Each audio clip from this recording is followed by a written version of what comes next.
There really is nothing to be afraid of in life. And fear is just an illusion that we have in our brain. It's not really something that is, well, we don't really want to be afraid. We think that we should be afraid. For example, if a bear comes running at you, your body starts reacting, you go, I'm afraid. But in reality, you don't really want to be afraid. It's not desirable to be afraid, to have fear. That's not a desirable trait. That's not a desirable experience. But we respond in fear because that's all we know how to do. We don't know what a bear is capable of. We don't know what that bear is going to do to us. So our immediate response is to run or to attack it, but we don't really know. And if that bear does attack us, well, we can only act on our impulses. What do we want to do? Okay, I'm going to fight back. And those are survival techniques. Those are survival tactics. Those are things that are tied to this earth. We learn fear through our connection to the earth. But the soul, the spirit, is not afraid. It doesn't really have fear. The soul, it wants what it wants. So if your soul wants to become a professor or a doctor, then your soul is going to want to do that. You're going to pursue that actively, and you're not going to stop until you get it if you really want it that bad. It's just as much as wanting water.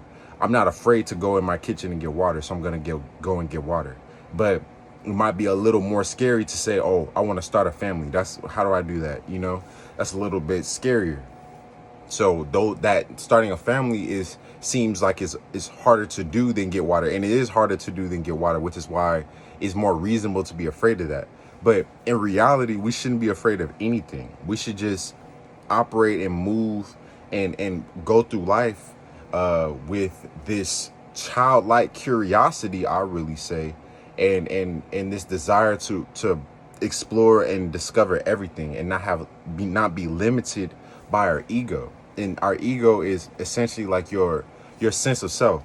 So Jason, that's my ego. Jason is this version of human that I have in my head. Like this is Jason. Jason likes to do these things. This is who Jason is. But Jason is a made up concept that doesn't really exist. Jason is not a real thing. I made that up. My parents created the name, and I create the personality that I want to be. But the whole time we're just pretending. We're pretending to be these versions of ourselves. We're acting is essentially what we're doing. We're all acting. We're all just acting how we expect others others to receive us. Like, if I want you to receive me as a nice person, I'm going to act like a nice person. This is what I'm saying. It's a movie. Life is a giant movie. So essentially, with all that being said, there's nothing to be afraid of, because you're just an actor in a movie. So if you want something to be different, act differently. And it's not that easy. Your life isn't going to change. You need to pay your bills. You're not going to all of a sudden have money in your pocket to go and pay your bills. You're going to have to do things that you don't want to do. But if you keep that childlike curiosity in your brain, and you slowly train yourself to become unafraid of the things that you're currently afraid of, then that childlike curiosity and that courage will take you to points in your life that actually feed your spirit, and not just your ego or your personality or a sense of self. You can you can go your whole life pursuing a nice car or in fancy clothes and a fancy house. But when you get those things, let's say you live with those things for the rest of your life, and you grow closer to your deathbed and you're going to die, are you going to be satisfied with what you've built if that's all you've been pursuing is worldly things? Worldly things are made up. They have the importance of worldly things is made up.